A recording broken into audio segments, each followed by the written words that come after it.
there's one piece that I wanted to discuss with you that I'm really feel called to also these days is and it's been so an edge for me that I've been afraid of is the when men are at a crossroads in terms of their relationships. And I know it's not just younger men, it can be at different times when we're in a relationship, we're with somebody, we love them deeply, but we have this impulse to want to separate or leave. And how we navigate that with wisdom. It's like we need that elder energy around us that gives us that perspective of all the life stages and helps us to see what's really going on. Where are we coming from? Why now? And is this separation mean to actually leave, or does it mean an individuation, a reinvention of the self or rediscovery of the self? To me, I've been a creative type of person my whole life. So I get really passionate and embedded in things. And then maybe it's boredom, but I get the sense that there's always more. I want to reinvent and rediscover life and not just stay in one place. So I've moved 37 times. I've been married for 10 years. Mm-hmm. And that's been amazing and challenging. And I've been a therapist for 14 years and stuck with certain things in my life that really matter. But I've been really trying to find a way to help men break out of boxes to be able to actually discern. Yeah. Because there's a lot of messaging. A lot of it is well-intentioned too, even in therapy, about attachment models and how you're supposed to navigate this and that dilemma, right? And what I love about your work is you don't preach, this is what men should do. Here are their 10 steps to blah, blah. You're really talking about showing up, being present with men and helping them to navigate, to heal and grow internally, and then to navigate what they need to do. So I think that the work that you're describing is more of an inner work, and men have a tendency to make everything an outer work. They want to solve it by changing. They want to solve it by moving. They want to solve it by something on the outside is going to make this better. Right. And my advice or suggestion for men is, hey, let's do some closet cleaning inside. Let's figure out what's going on in here. Because you could save yourself a lot of time, effort, and possibly money if you just figure out what it is that you're really after. You don't know until you do that deep dive. And so, like I was saying, at first I kind of break it down just into inner child and inner critic. That's enough. But in actuality, there are many parts and many voices in our minds.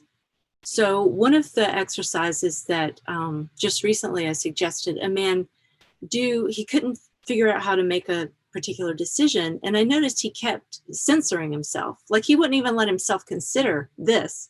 Oh, no, I can't. No, that's just. And so I said, what I would like for you to do is just kind of like King Arthur. You go down, you get centered within yourself, and you as self are at the head of the table. You're the CEO. Every part of you, I don't care how long the table has to be, every part of you has a voice. And you can journal this, or you can just take time and meditate. Some people don't journal. But I'm just going to go around the table. And so when my inner critic hears my inner child talking about how, it hurts my feelings, and he's going to want to pop up. And from self, I say, no, we're going to honor this voice. And you can sense when that part of you's had it say, it's ready to move on. It just wants to be witnessed. And so if you're really trying to decide something, or if you're feeling antsy, I would suggest to get really centered and then just invite those parts of you. What's going on? You can feel it in your body, like the anxiety, the tension. And if you breathe into that and just be open to it, and it might take a week or two. I'm open. I want to hear what you have to say. I want to know what it is that you're upset about. Yeah. And sometimes it just bubbles up and you go, I don't actually need to leave my wife. I can, Yeah. And there can be space around the questions, and you can hear things that are uncomfortable and not have to do anything about it. You can let it settle. Yeah. Yeah. And the information doesn't mean action. And I think that's something that you can continually reassure your parts. You have parts that are going to get nervous hearing the information. Mm. The information doesn't mean I'm going to act. I'm going to take every perspective, every voice, and from self, I'm going to make a grounded, informed decision. And if you've been doing the work to cultivate that trust, if you've been operating as a self manager, then it's easier. So Mm. Mm. I appreciate that. That is really congruent with a lot of the practices that um, I remember to do when I'm in conflict, or I have sometimes even small decisions can get me all kind of knotted up because I'm ignoring a piece. I'm ignoring a voice or two, and I'm trying to just push through. Yeah, I don't need to doubt myself. I'm just going to do it. And then something keeps holding me back. And then I listen to all the parts, and then I go, oh, that old kind of more primitive masculine of like, it's just about doing it or not doing it. And it becomes more about, how do I move forward? How do I do it more skillfully, more lovingly, more to get better results? yeah. So I really appreciate that, you bringing that up, that integrative framework. Yeah. I think, we talked about you becoming a good parent to yourself, and just you're sitting like in the seat of your soul. And Mm. that's where you make your executive decisions. That's the amazingly grounded and wise Angela Abide. You can catch the whole hour plus interview, see below. I want to leave you with some action steps, man. This is not just about beautiful ideas and invitations for one day. If you are finding it a struggle, torn in yourself about making decisions relationally, but elsewhere in your life, in your career, in where to live, and big life decisions, there's a couple of things you can do about it right away to help yourself get clearer and clearer and closer to making a wise decision. One, link below, is about doing the inner parts mapping. That's really understanding who's talking, who is trying to reach you internally, who is controlling you or guiding you, terrorizing you, calling you. There's so many parts. To know thyself, thyselves, is a game changer. So that's a really simple exercise. It's below. You can do it for free. It's very simple. I walk you through it.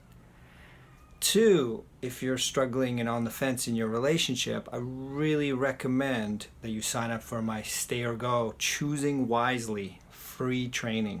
It's a series of videos. It's a choose your own adventure. You have more than 2 options. You have 5. Actually started thinking there are 6 options. All of that you get when you just sign up. See below. Stay or Go, choose wisely. And lastly, an action step in terms of discernment, in terms of becoming wiser in ourselves, more king-like, the CEO of our own inner world, showing up that way, responsible with integrity in the outer world. I cannot recommend highly enough to get solid counsel, to find guides, men and women and wise men who are human, imperfect. They're not going to tell you what to do. They are not going to control you and limit your life like other people may have in your past, but they will sit with you and give you counsel, listen to you, help you to discover yourself. Whether that's a therapist, coach, mentor community like we have. Just a warning, do not try to do this alone. The days of the lone wolf are over. Lone wolves die younger, leaner, more diseased, divorced, unhappy. We are not meant to be solitary islands. We are relational beings. We're pack animals. We are human. We have beating hearts for a reason. We are men who love deeply. So how are we meant to thrive if not in community, in partnership, with counsel, with wisdom and wise men and women at our side? So that's what I leave you with. If you want more, you know where to find it. Till then, power and love to you.